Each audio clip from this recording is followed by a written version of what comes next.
आज हम पंजाब के एक बहुत बड़े बहादुर व्यक्ति का नाम लेने जा रहे हैं, जिसका नाम है बंदा बहादुर, जिसने एक विदेशी मुगल ताकतों को जड़ से हिला दिया था। अपने गुरु की आज्ञा का पालन करते हुए उसने मुगलों की शहरों की ईंट से ईंट बजा दी थी। उसने अपनी धर्म रक्षा के लिए अपने प्राण निछावर कर दिए, लेकिन अपने धर्म तो आज नहीं आने दिए। बड़ा बहादुर व्यक्ति थे बंदा बहादुर। बंदा बहादुर के बारे में हमारे पास जो स्रोत हैं वो फारसी हैं। उस समय की कंटेम्प्रेरी सोर्स फारसी लैंग्वेज चलती थी। सिख इतिहास में बड़े कम स्रोत हैं, भटपैया हैं, कुछ और भी स्रोत हैं। तो इसमें जो ज़्यादा स्रोत हैं वो फारसी के स्रोत हैं। उसको इकट्ठा करके ट्रांसलेट करके जो सारा काम किया है वो गंडा सिंह ने इकट्ठा करके हमें दिया है। तो हमें बंदा बहादुर के बारे में कुछ पता लगा, कुछ सोर्सों के बारे में जानकारी मिली है। तो इतने बहादुर व्यक्ति की जानकारी के लिए हम सलाम करते हैं, गंडा सिंह जी ने हमें जो जानकारी दी है। तो ये जो व्यक्ति हैं बंदा बहादुर जी, बड़े रिस्पेक्टेड व्यक्ति हैं, पूजनीय व्यक्ति हैं। ये 26 अक्टूबर 1670 को रजौरी पूंछ जिला कश्मीर में पैदा हुए। डोगरा राजपूत थे।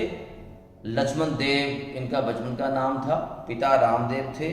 ये आमतौर पर किसान थे। 1670 में पैदा हुए तो आज चल रहा है हमारे पास 2020, लगभग 350 साल हो गए उनको। तो हम भाव बहनी उनको याद कर रहे हैं, बंदा बहादुर को, जिन्होंने हमारे देश की रक्षा की, हमारे धर्म की रक्षा की, सिख धर्म को आगे बढ़ाया और सिख राज की स्थापना का भी श्रेय लिया। तो ये एक बड़ा महत्वपूर्ण बातें हैं। तो ये जो व्यक्ति था, इसने जो प्रोफेशन था वो शिकारी थे, शिकार करते थे, बहादुर व्यक्ति थे। वहाँ पर राजपूतों का गढ़ था, पूंछ के आसपास इलाकों में राजपूतों का गढ़ था। तो उनकी तो थोड़ी मुगलों के साथ टक्कर होती रहती थी। तो उसके जहांगीरी में भी इसका वर्णन है। जहांगीर ने खुद लिखा है भी मुझे राजपूतों के इस इलाके में मैंने उन गढ़ को तोड़ा, उनसे मेरे युद्ध हुए, लड़ाइयाँ हुई। तो मुगलों के साथ मतलब उनके मन में कुछ था। तो उन्होंने एक तो घटना मिलती है, बड़ी इंपॉर्टेंट घटना मिलती है। डॉक्टर जो सोहन सिंह है, उनकी किताब है बंदा दी ब्रेव। उसमें वो लिखते हैं भी बंदा बहादुर जब शिकारी था, इसने शिकार किया। एक हिरनी को जब उसने मारा, वो प्रेग्नेंट थी, गर्भवती थी। जब उसको बाद में उसको काटा गया, मांस के लिए शिकार किया था, तो उसके पेट में 2 बच्चे निकले। दोनों सामने तड़प तड़प के मर गए और हिरनी की भी मृत्यु हो गई। अब 3 मृत्युओं से ये घबरा गया, मतलब संसार से मोह माया भंग हो गई। ये एक बैरागी बन गया, घर बार छोड़ने की इच्छा जता दी। तो उस समय वहाँ पर एक बैरागी जत्थे आया जाया करते थे।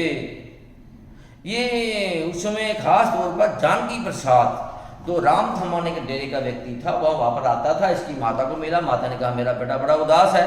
तो जानकी दास ने कहा इसको मुझे दे दो। तो बंदा बहादुर जो था जानकी दास के डेरे में शामिल हो गया। तो उस समय इसका नाम रखा गया माधवदास। देखो एक ना जो बैरागी परंपरा थी, जो साधु संत जोगी परंपरा है, जो बनते हैं तो व्यक्ति का नाम बदल दिया जाता है। उसका मतलब बड़ा स्पष्ट है। जब एक लड़की की मैरिज होती है तो भारतीय परंपरा के अनुसार उसका नाम भी बदल दिया जाता है। उसका मतलब है जो आपके पुराने रिश्ते नाते मोह माया खत्म हो गए। तो अब लक्ष्मण देव था, उसका कोई संबंध नहीं। अब एक नया व्यक्ति इस संसार में आया जिसका नाम है माधवदास, जो एक नया रूप नया जीवन लेकर एक संत का जीवन व्यतीत करेगा। तो ये जो जानकी प्रसाद है, इसका डेरा था राम थम्मन।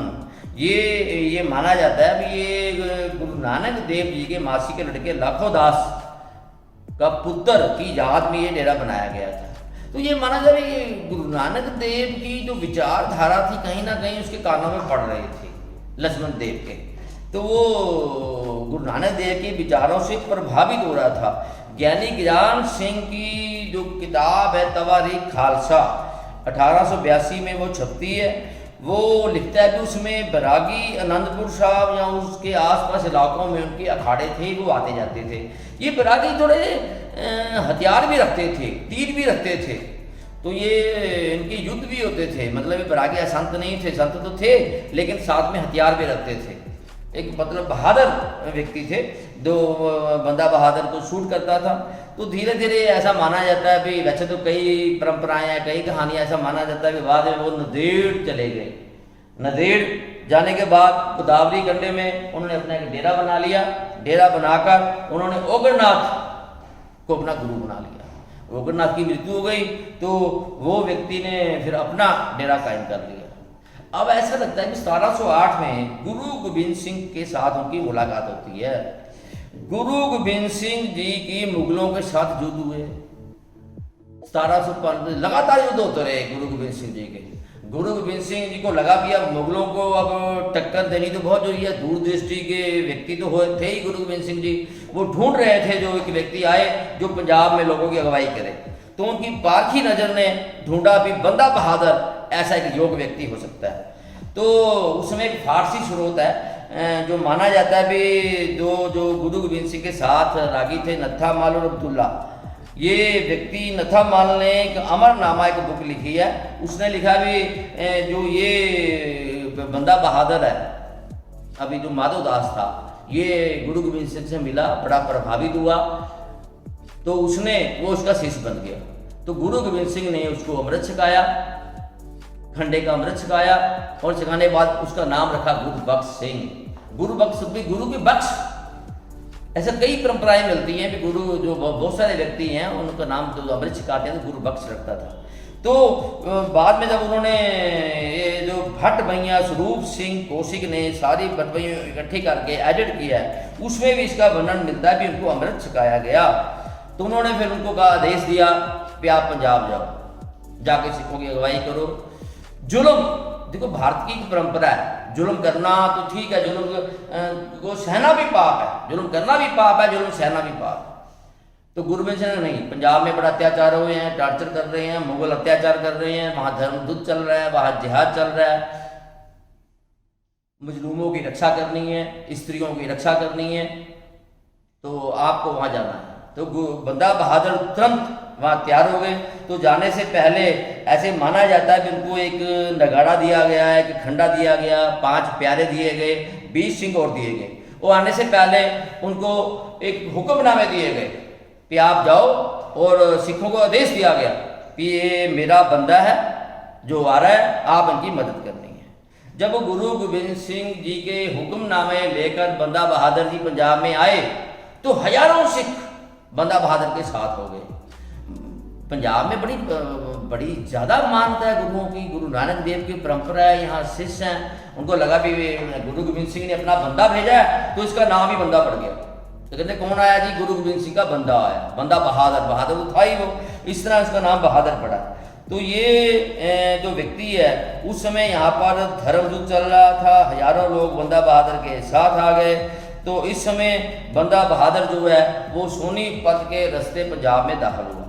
उस समय उनके घटना पता लगी कि गुरु गोबिंद सिंह जी नंदेड़ गए हुए थे, लेकिन मुगलों ने साजिश करके सरहंद के फौजदार ने वहाँ भी अपने पठान भेज दिए।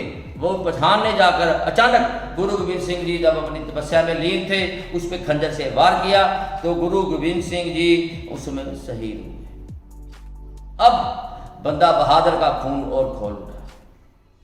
देखो अभी ऐसी कोई बात नहीं भी वो कोई बदला लेने के लिए आए थे, क्योंकि वो तो मजलूम जो जुल्म की खिलाफ आवाज उठाने के लिए आए थे। अब बंदा बहादुर जी पंजाब में आए, जब सोनीपत में आए तो उनको लगा कि एक मुगलों का खजाना जा रहा था सोनीपत के पास कैथल में, तो उन्होंने वहां पर वो खजाने को लूटा और अपने शिष्यों में बांट दिया। उसके बाद पता लगा भी वहीं एक पूरी एक इलाका है, वहां पर कदमुद्दीन नाम का एक शासक था, मौके का नवाब था। वो आम हिंदू लोगों को बड़ा तंग करता था, उनके घरों में गाय को मार के फेंक देता था, उनके मंदिरों को जला देता था, उनकी घरों की स्त्रियां बेटियों को उठा ले जाता था।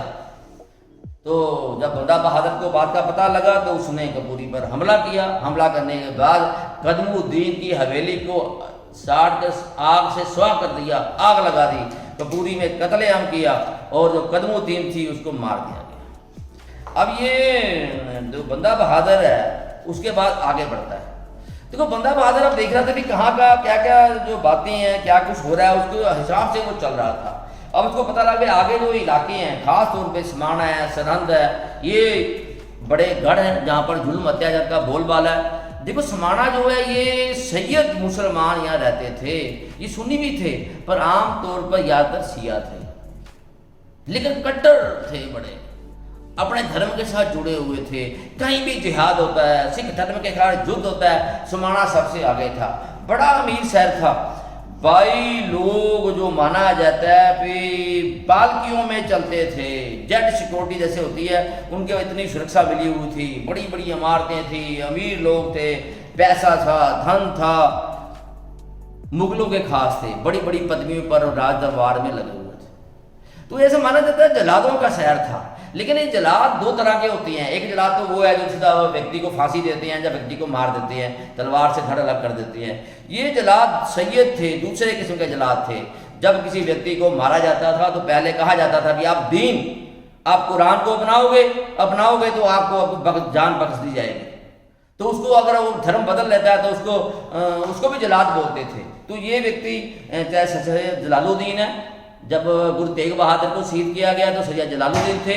जब छोटे साहबजादे को शहीद किया गया, दीवारों में चिनवाया गया, सासल बेग वहाँ पर जलाद थे। अब बंदा बहादुर के मन में बड़ा गुस्सा था। उसने कहा भी ये जो व्यक्ति हैं हमेशा लड़ाई में आगे रहते हैं, हमेशा जिहाद करते हैं, दूसरे धर्म के लोगों को जीने नहीं देते, उनके घरों को आग लगा देते हैं। तो उन्होंने फिर समाने में आक्रमण किया। 3 दिन तक लड़ाई होती रही, हजारों व्यक्ति का कत्लेआम किया। ऐसा माना जाता है कि उस समय 10,000 व्यक्ति वहां पर मारे गए। तो उसके बाद उन्होंने फिर ये जो इलाका था जीत लिया और जो जुल्म करने वाले व्यक्ति थे सब व्यक्तियों को मार दिया गया। इस तरह वो जो उसमें एक इलाका था मुस्तफाबाद, वहाँ पर कुछ तोपें थी, वहाँ पर तोपों की ज़रूरत थी। बंदा बहादुर ने वहाँ पर हमला किया, कुछ तोपें जीती और उनके पास आ गई। तो बाद में सरहंद की लड़ाई में उनको जरूरत पड़ी। अगला इलाका बड़ा महत्वपूर्ण है, संढोरा। देखो आपको याद होगा भगानी के युद्ध में एक व्यक्ति था पीर बुद्धू शाह। पीर फकीर था, मुस्लिम तबके से आता था। जब भगानी का युद्ध हुआ था उसने गुरु गोविंद सिंह का साथ दिया, लेकिन जब वो व्यक्ति वापस आया लड़ाई के बाद, वहाँ का जो सूबेदार था उस्मान खां, उसने पीर बुद्धू शाह को बड़े तसीहे देके कत्ल कर दिया, मार दिया, टॉर्चर किया बड़ा। इसने गैर व्यक्ति को, काफिर की मदद की। तो अब इसको सबक सिखाने के लिए जो बंदा बहादुर है उसने संढोरे पर हमला किया। तो संढोरे पर बेशुमार लोगों का कत्लेआम किया। कुछ लोग जाके उस गढ़ी में छुप गए पीर बुद्धू शाह की, लेकिन वहाँ बख्शा नहीं गया, सब लोगों को नष्ट कर दिया गया। उस्मान शाह की मार दिया गया और उस जो संढोरा है उस पर फतेह हासिल कर ली गई। अब अगला इलाका है सरहंद।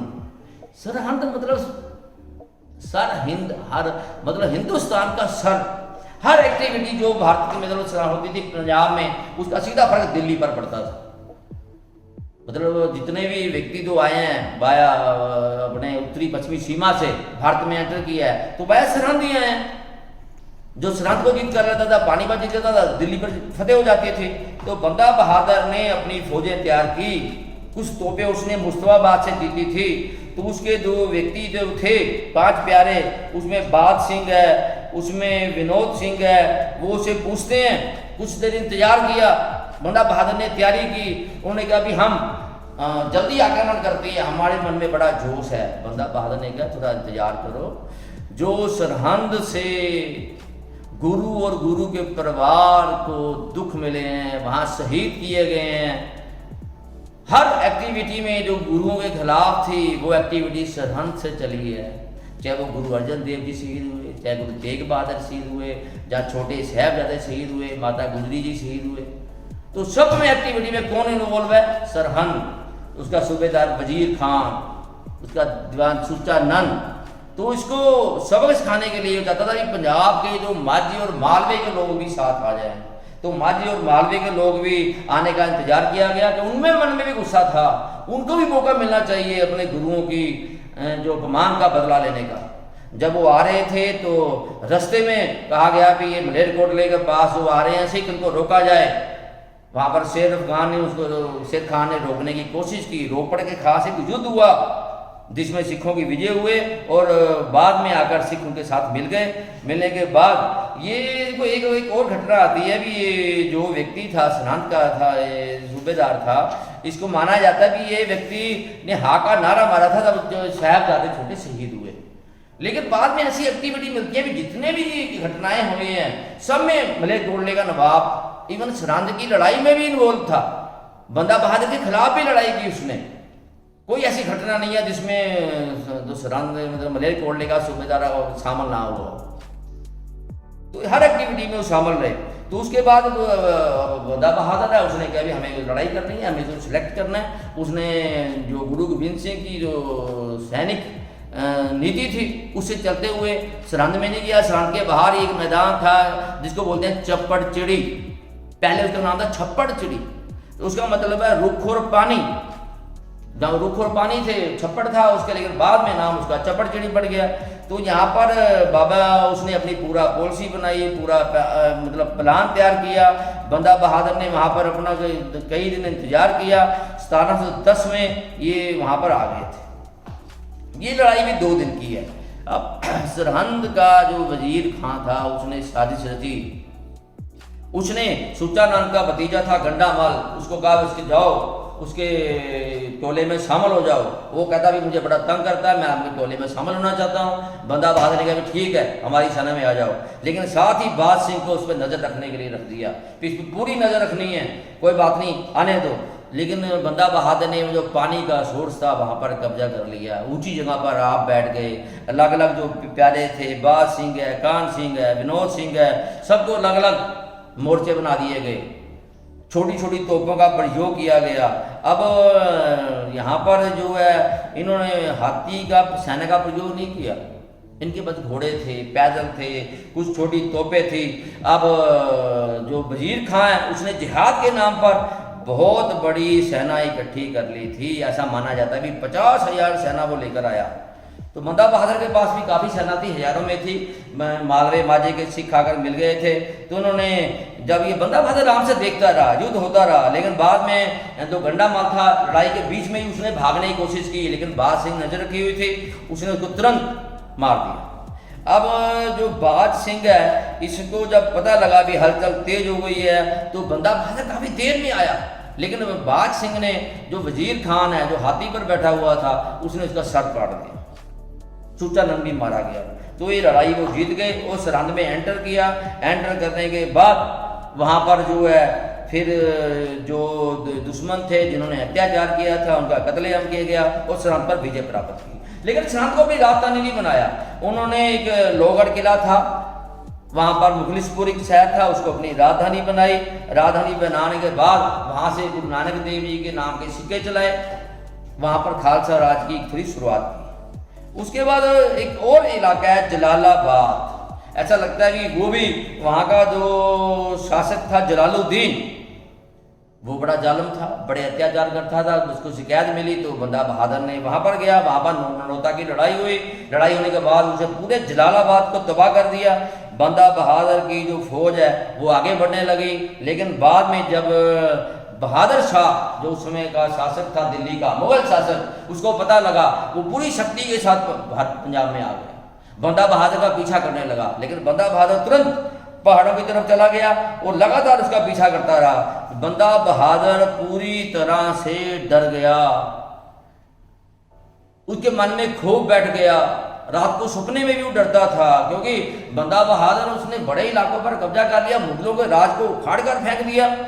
लेकिन अब जब बंदा बहादुर की 1712 में मृत्यु हो गई तो उसके बेटों में युद्ध शुरू हो गया। अब ये समा बंदा बहादुर के लिए बड़ा सुनहरी समा था।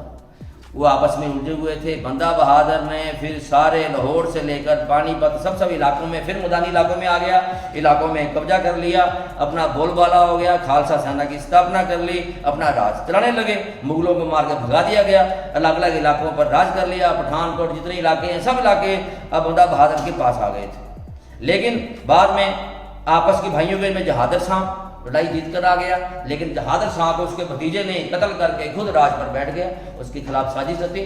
अब फारूक शेर जो सम्राट था उसने तुरंत आते ही उसको लगा भी पूरा जो पंजाब है भारत का आबादा हिस्सा है, पानीपत का इलाका है, सारा बंदा बहादुर ने कब्जा कर लिया। उसने पूरी सेना भेज के जो पंजाब में अब्दुल समद खान और जकरिया खान को बंदा बहादुर के पीछा करने के लिए भेजा।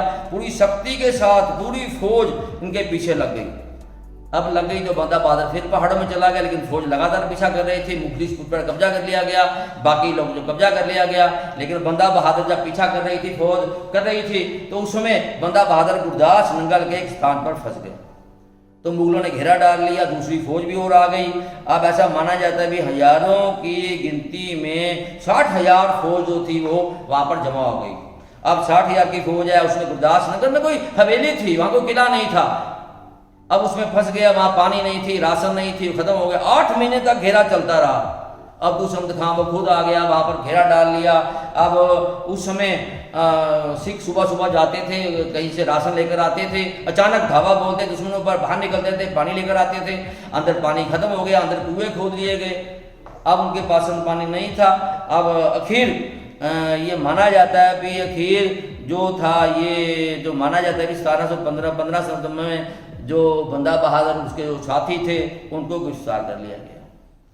अब जब इनको गिरफ्तार कर लिया गया, माना जाता है भी उसमें 724 जो व्यक्ति थे वो उनके साथ थे, और 2 स्त्रियां माना जाता है, एक बंदा बहादुर की पत्नी थी सुशील कौर, एक उसकी दासी थी प्रताप कौर, एक उसका 3.25 साल का बच्चा था अजय सिंह। इनको पकड़कर जब दिल्ली ले जाने लगे तो आपस में उन्होंने सोचा, अब्दुल समद जकरिया खान ने भी तो बड़ी गड़बड़ हो गई है, हमने 8 महीने घेरा डाला, 60,000 की सेना है, तो कहेंगे इतने थोड़े से व्यक्तियों ने आपके खिलाफ इतना बड़ा मुकाबला किया। उसने कहा भी आसपास के गाँव में जाओ, जो भी सिख था उसका कत्लेआम करो।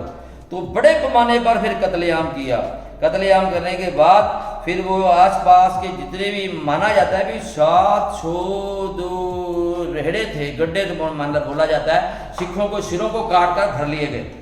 और जो 724 व्यक्ति हैं उनको घोड़ों पर बैठाकर बांध दिया गया रस्सी के साथ। एक घोड़े पर माता सुशील कौर को, एक घोड़े पर माता प्रताप कौर को, और जो व्यक्ति हैं बाकी जो 3000 सिख हैं उनके सर नेजे पर ढके हुए थे।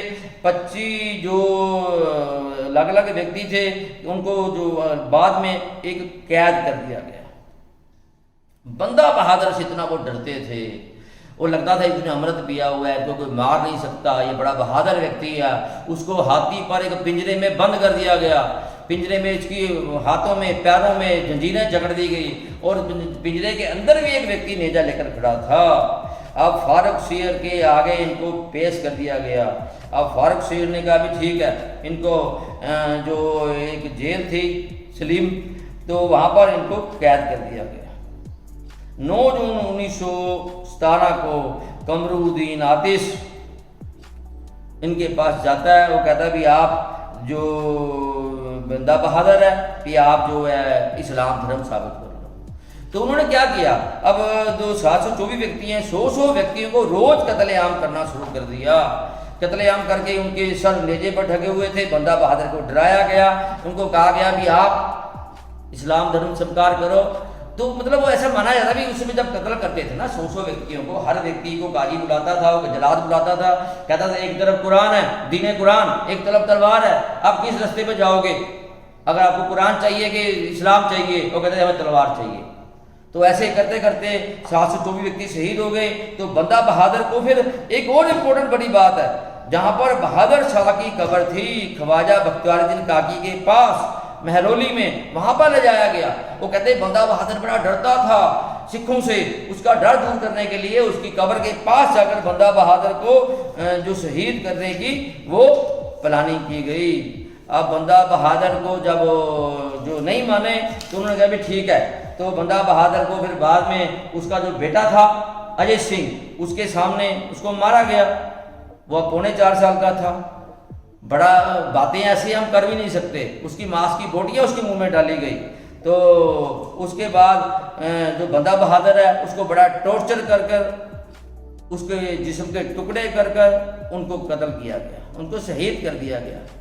अब इस तरह जो बंदा बहादुर है वो शहीद हो गए।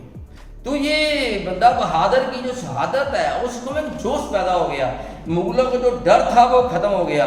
लाहौर से पानीपत तक उसने कब्जा कर लिया।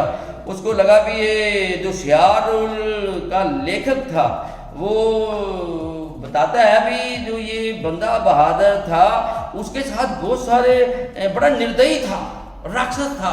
जो मुस्लिम इतिहासकार है उसके बारे में बड़े गलत शब्दों के ऊपर जोर करते हैं, लेकिन वो एक बात कहते हैं कि बंदा बहादुर के साथ बहुत सारे सिख और हिंदू जुड़ गए थे।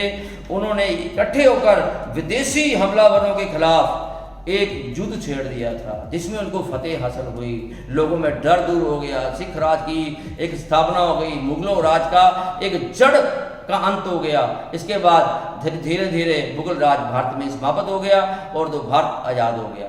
तो हम इसको आज़ादी के प्रमाण भी मान सकते हैं, धर्म की रक्षक भी मान सकते हैं, एक गुरु का अच्छा शिष्य भी मान सकते हैं। तो ये एक बंदा बहादुर था जिसको हम सलाम करते हैं। वाहिगुरू जी का खालसा, वाहिगुरू जी की फतेह।